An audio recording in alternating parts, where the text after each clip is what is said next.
Welcome to Messy Business, the podcast about the realities of making it all work whilst juggling everything life throws at you.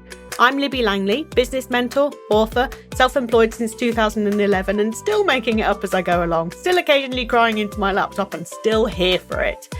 This isn't shouting strategy from the rooftops. It's about what's working, what's changing, what I'm experimenting with, all shared so you feel more supported and more human in your own messy business. Here's this week's episode. Enjoy.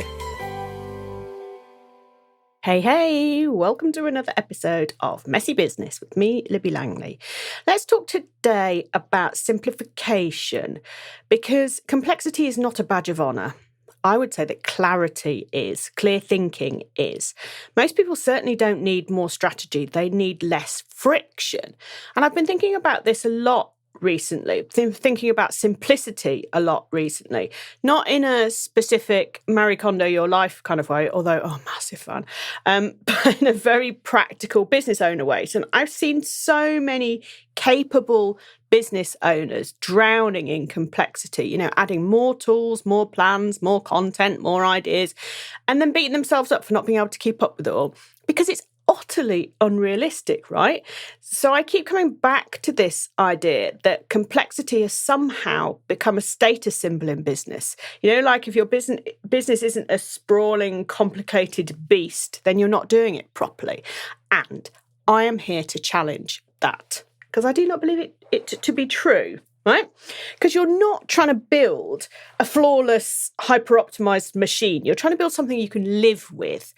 And maybe something that makes you happy. Imagine that.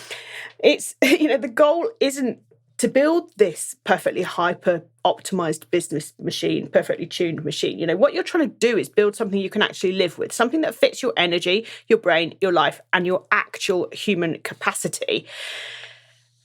Simplification isn't about being some, minimalist monk who owns 3 possessions and works in silence. It's about reducing friction, reducing drag. And that means removing the things that slow you down, that clutter your mind, or make you feel heavier than needs be. Right? We all know business isn't all moonlight and roses and lightness and fluff, right? But we can certainly stop adding more shit onto our plates that makes it harder than it needs to be or more complicated than it needs to be. It's before I launch into the specific ways to simplify your business, I just want to tell you a little story. And I don't know if she listens to this, but if she does, she'll know who she is. Hello, all of you. Somebody I know she gets a lot of her work. She's a photographer and she gets a lot of her work locally. It's local work, right? With corporates and with small business owners. And we were talking recently about what would make the best lead magnet for her. And she had some ideas and she wanted to kind of present these ideas and get feedback on them. And I said, before you go into all that, does your email list convert? You say you want more people on your email list. Does your email list convert, or do you get your clients from going out and meeting people, going out and networking, from local people, doing local expos and that kind of thing? And it's like, oops. So she's not going to do the lead magnet because we're told to add all these things in, right? You need a funnel. You need a more complicated funnel. You need a choice of lead magnets. And it's like, maybe, but, before the internet existed, local photographers existed and always got plenty of work. So the thing it's about making sure that the thing you're adding in is appropriate for what you want to achieve, right? And this is really important because if you are wanting to build an email list, and email is massively important, right? Not saying anything against email at all. Email is hugely important for keeping in touch with people. But if people on the internet are going to sign up for your email list, you really don't have much control about where they are or who they are or anything like that. And if you only need a handful of customers or, a few handfuls of customers, which most of us service providers do, right? You don't need an enormous email list. You need to provide something that the people who are already on that email list want, or go out and find your people, like old school way, doing the kind of legwork on it. That's what really makes the difference. So I wanted to just put that that example in there because it's a very real thing that so many, oh, blimey, I've done it a million times, it's just what else can I create that can draw people in? It's like, well, how about just getting off your ass and going out there and talking to some people, Libby? And honestly, that does make a difference. Networking for me has always been my absolute best way of getting clients, because I think once this podcast too, actually, because I suppose it's similar.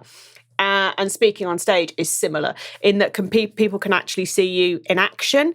And that's the thing that you want to be able to demonstrate, right? If what you're delivering, if your service, for me, it's talking, it's listening, it's talking, it's thinking, it's, orientating, which is what I do in this podcast, apart from not so much of the listening because it's only me talking. But, it's a demonstration of the kind of thing that you'd get from working with me. Therefore, it's more appropriate. So a goal for me, get more people to listen to my podcast. Yeah. And sure, come join my email list too, libbylangley.com/email. But do you understand? You see, it's got to be relevant and it's got to be demonstrative. So going off and creating a fancy PDF about something, it's not really the right thing for me to do. And it wasn't really the right thing for her. So I saved her a ton of work there. So I felt quite happy about that, which is really what I'm about, right? Making things simpler, making things easier, helping you think more clearly.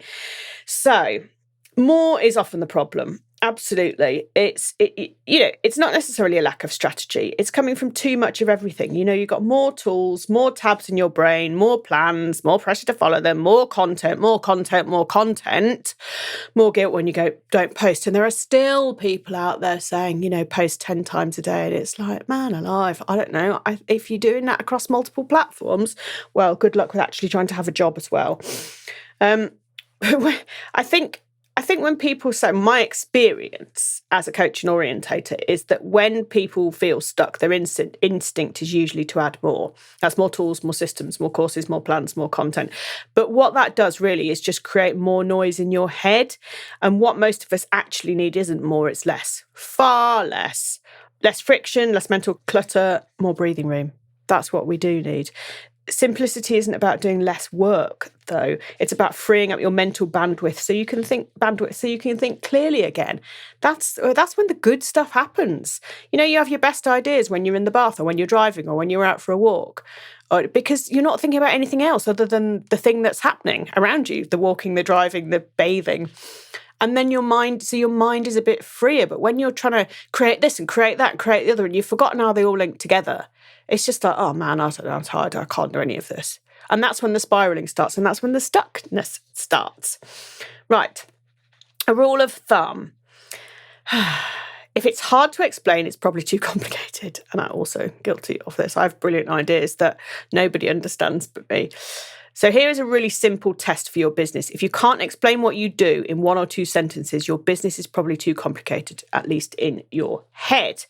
Doesn't mean your work isn't deep. It doesn't mean your work isn't nuanced. It just means your thinking about it needs simplifying. So, I'm a great one for overcomplicating stuff. And I've tied myself in many, many knots explaining what I do because I can do so many things. And so, I'm good at so many. I don't say that to be an arsehole. I'm good at a lot of things. I know about a lot of things, and I'm useful in a lot of business-related scenarios. And so really, it's, I've boiled my stuff down now to being an orientator, to refocusing, to reorientating you when you hit a point where you kind of lost that. And my overall ethos is that when your thinking is clear, your business is easier to run. And that's what I help you do. And that's really, to me, that's really simple. That's a really kind of catch-all, I guess, for what I do. But it's taken me 14 years to get to that point. And that's fine. We don't put a time limit on this. So let me give you 10 ways you can simplify.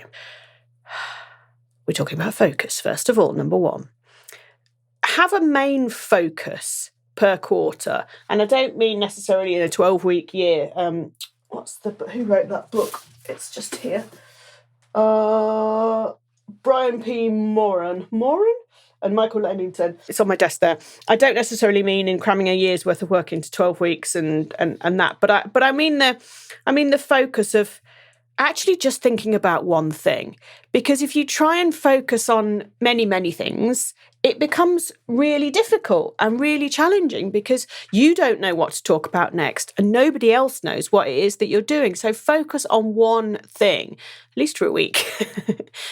Preferably a month, preferably a quarter, preferably a year, right? Amy Porterfield has always talked about this, right from, I don't know, when I met her in 2013, I think, at Social Media Marketing World in San Diego, and she was talking about it then. And, I've talked about it a long time. It's, there's obviously the One Thing book as well, but it really is just focus on something, because if you're trying to do everything, it's going to dilute your energy. And if you choose the one thing, it's just going to be so much easier because you're not going to confuse other people. You're not going to confuse each other. You're not going to confuse SEO. And, I am a fine one to talk on this, but honestly, it's something that I'm having to make myself do because I can't chop and change as much as I have done. It just doesn't work. It's utterly exhausting. So everything I say from experience, right? And ultimately, it's damaging to your business too. Right? Because people are not really sure what it is that you do anymore and you're not sure anymore and it all just goes horrible. So pick one main thing for the next 3 months. Not 5 things, not a little bit of everything. One thing that really matters. And everything else becomes secondary. It's not forbidden, right? It's just less important. So there you go. Number 2, have one primary income stream. So stop running half-baked ideas.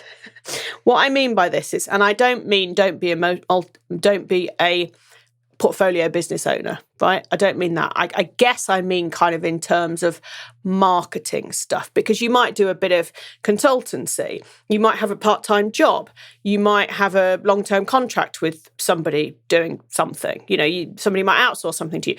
I don't class that as income stream in this particular, obviously, isn't it? It's obviously really important, but I don't class that as income stream in terms of what I'm saying here. What I mean is in terms of your marketing and maybe in terms of your website as well, because if you're running 5 half ideas at once, a bit of coaching, a bit of courses, a bit of freelancing, a bit of something else, it's a real kind of wonder why nothing feels stable. And to have different eggs in different baskets is good. But when you're coming to marketing and to talking about it, you need to have one focus that you're going to be talking about. Yeah, it's the same as point 1, really, but one main focus, but one primary income stream that you verbalize regularly, right? Mine at the moment is my messy business think space. I've moved it on from calling it a community because it's not a community, it's a think space. It's a place to come and think and share your ideas and become thinking clearly, become more of a clearer thinker, because when your thinking is clear, your business is easier to run. Ta-da! See, I've actually got it all tied together for once. So yay me, I'm going to make myself a badge. And I would say that simplification often means committing more deeply to one main way of earning, even if it's not flashy. Yeah, just focus your energy somewhere, and that will help you. Number 3, cut your tools down to a core stack. Oh my God, this one is so important. You do not need 27 apps to run a business, let alone a good business. You need a few reliable tools that actually work for you. There are 2 that I would absolutely recommend. No, 3, okay. 1 is Post-it notes, because the more you write stuff down in front of you, the more you know if it's a viable idea or not. If it is, you can action it. If it's not, you can throw the bit of paper away. The more you see stuff, if you are autistic ADHD, the more you're likely to remember it. So having Post-its around is actually a good thing. And also, oh my God, wouldn't it be great if I had shares in Post-it notes? Because I do use a lot of them. I've probably got about 300 in front of me at the minute. So that's too many, right? So don't have all those Post-it notes. But something really, really simple like that. You don't need Notion. You don't need, I don't know, oh my God, my mind's gone blank. All the other things, right? Asana or any of those. Unless you choose to. If it works for you, it works for you, right? But choose your primary kind of organisation system. And 2 really important tools. Kit for email. Used to be called ConvertKit.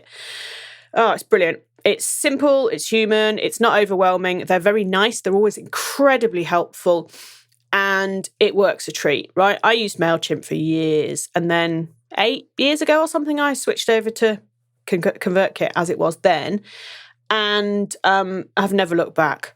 And if you want a free trial of that, I do have an affiliate link, so you can get a free trial. And then if you sign up, I'll get a tiny kickback. But it's libbylangley.com/convertkit.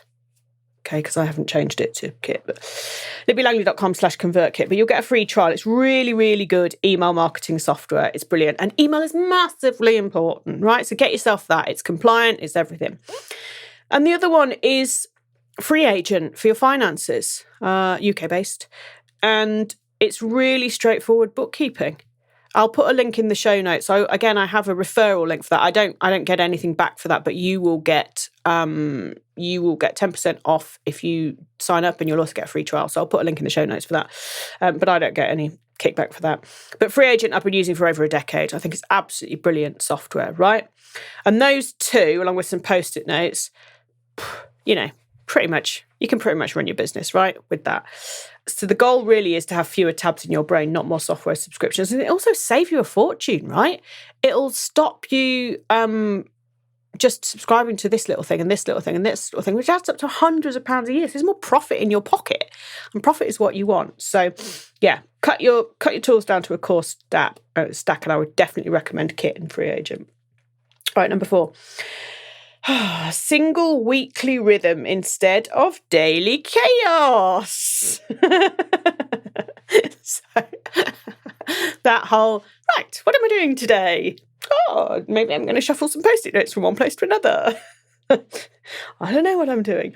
Have some sort of structure to your week. And if you don't have regular days for client calls, which I don't anymore, I did, but I don't. So largely my week has no structure. I have some regular networking that I go to, reminds me of what day of the week it is. And I record podcasts generally early on in the week, although today's Wednesday, so that didn't apply. And I do my emails that I send out to my list, I do them the day before they go. So that's generally Wednesday's quite an admin heavy day for me. But the reason it's good to have a bit of rhythm and to put this stuff in your calendar, I'm an enormous advocate of putting stuff in your calendar like this, is because it moves away from this constant scrambling. And if you have a bit of, a bit of predictable structure to your week, it's going to reduce anxiety and decision fatigue. It is. So like every week, I know that I need to write my email that goes out on a Thursday morning about my podcast and about various other things. If you don't get my emails, libbylangley.com/email. Sign up for that. And I put it in my diary, even though I do it every week. And I put it in because it's a thing in my diary that is important. And I look at a lot of my diary entries as a meeting with myself, as a board meeting, as, important things that need to happen in my, capitalised all of that need to happen in my business. And I think that makes a big difference, because it is saying, yes, I'm important. It's not all about responding to other people. It's not all about scrolling social media. It's not all about looking for a course that I should be doing and learning and more and more and more, right? It's like, actually, this stuff matters, and this stuff is going to grow my business, and this stuff is going to keep me visible. People are going to still know who I am. So it matters, right? So instead of trying to do everything all the time, just create a simple weekly rhythm, something like a day for client work, a day for content, a day for admin, whatever works for you, 3 days for client work, it doesn't matter. Particularly if you're doing something else too. If you have caring commitments, or if you have a part-time job or something, it's really important. And you can do this without too much aggro or hassle. It's just about, doing a calendar, like things that you do on a Thursday. We go to Sainsbury's after work on a Friday every week. We do it every week, and that's part of our structure, right? So it's just the same as that. So okay, all right. Let's talk about number 5: decision defaults. So if in doubt, say no, or delay, or simplify. Most overwhelm, it really comes from too many decisions, so give yourself defaults. If you're in doubt about something, say no and just bat it away, get rid of it. Delay it, say I'll come back to that in a week, 48 hours, whenever, or simplify it. Think, okay, this feels too complicated, but some of it has got bones to it. What can I make of it? And I think really it's important on this to say that the clarity and the clearness of thinking, it often comes from what you don't do, right? Not what you add. So cutting stuff out is one of the best things. Honestly, I cut a lot of stuff out in 2025, and it's been the best thing that I've done. I've almost gone back to absolute basics with my business from when I started in 2011. I've got my basic social media. I had social media then. I've got my Substack now, which I'm just starting. I had a blog then, so that's kind of the same thing. Podcast is new. Well, we're 3.5 a bit years in, but it's new to then. But and lots more networking, and that's really and emails. So that's really kind of it for me. And yes, I know a dance like more than I did all those years ago, and that's helped me in terms of what I deliver. But it doesn't mean I need to do it all. Oh, I also wrote a book as well. It's called Life in Business. You can get it on Amazon. I always forget about that. 3 years ago. Very, very good book, actually. Changes people's lives. Several people have told me, and it always makes me feel a bit weird saying that, but it's true. Okay, conscious of time, so need to rattle through now. Number 6, delete before you create. Digital clutter is mental clutter. So I did an episode 4 or 5 episodes ago about the mental weight of digital clutter. Please go back and listen to that if you didn't, because your digital mess and your mental mess are connected. If your inbox is overflowing, your desktop is chaos, and your phone is full of screenshots, your brain's going to feel the same, right? So delete old stuff, clear emails, reduce notifications. You can turn all this stuff off, right? But delete stuff. But do go back and listen to that episode a few episodes ago. I started by saying this, and number 7, I'll repeat it, say what you actually sell in one sentence. If you can't explain your offer in one clear sentence, your business is going to feel heavier than it needs to. Simplicity isn't about doing less, it's about thinking more clearly. So message me and explain your business to me in one sentence. And if you can't, come and join the Messy Business Think space and we will help you work that out. 8, reduce your audience to real people. It's a good one, this, isn't it? I said before about the email thing of, you don't need volume and volume and volume. You need a bunch of the right people to who are interested in what you're doing. That's what you need, really. So trying to appeal to everyone creates massive confusion. And you know about niching, right?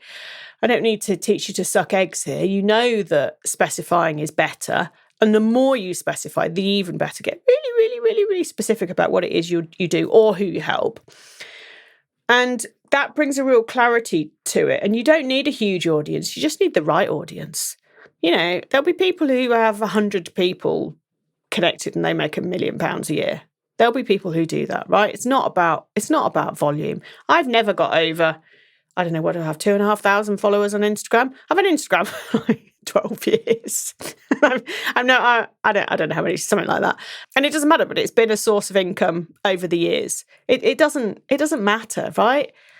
Unless you're selling something small in volume, or you sell a load of stuff via affiliate links, or you're an influencer or stuff, then that makes difference because views count, right? So depends what your business is. But real people is far more important. Make your work easier to start than avoid. Reduce the friction in what you're doing. Lower the barrier to you starting something and break things into tiny steps. It's because if your work feels impossible to start, you're going to avoid it all the time. So make everything simple for yourself. Make it as if you're explaining it to your grandmother or something, or a child, or your mother. My mother's 84. My grandma's long since dead, so she won't care. But it's make it so that everything is so simple. Right. If I do this, the next step is this, and the next step is this, and then I get to this, and this, and this, and this, and 100 steps down the line, you're at the big end goal. But you can't go from naught to big end goal because it doesn't work like that. So make things easier to start. And number 10 of 10 things. 10, what is this called? 10 ways to simplify your business that actually make a difference. So number 10, build a business that fits you, not Instagram. Stop designing your business for social media aesthetics.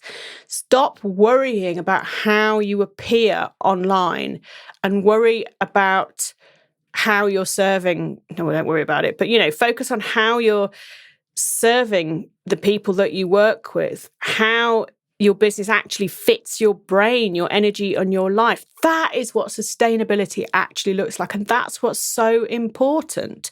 Doesn't matter if you can lip sync like an absolute pro. If that's not your business, it doesn't matter. Yeah, it'll get your views and blah, blah, blah, blah, blah. But as we've just said, that in itself doesn't matter, right? Think about what you actually want from your business. And what you want is something that fits your brain, your energy, and your life. So, a little bit of reorientation here for you. Simplification is not being lazy. It's not, oh, I can't be bothered to do that. It's about strategic clarity. It's about really clear thinking. And like being a boss, you got to be focused. And that's what the boss does, yeah? This is the calm business that's going to really win in the long run. You don't need to move faster. You don't need to push. You need to move more clearly and roll with it. That's what you need to do. So, like I say, I have my Messy Business Think Space that you can come think out loud in. It's a place to simplify your thinking, not to add more to your plate. Go to my website, libbylangley.com. You'll find all the deets. You do not need a perfect business. You need a business you can live with. You need a business you can enjoy. Da, da, da, da, da. And that's what you get if you follow all of these 10 ways to simplify your business that actually work. Right, email me, message me, come join my Messy Business Think Space. Tell me what's going on in your head after this episode, because there's a lot for you to think about in here. So I'll leave you with that, and I will see you on the next episode of Messy Business. Love you. Bye. Thanks for joining me for another episode of Messy Business. If something sparked a thought or started a shift, I would genuinely love to hear about it. Let me know on Instagram @LibbyLangley. Until next time, make space, stay curious, and do more of what you love.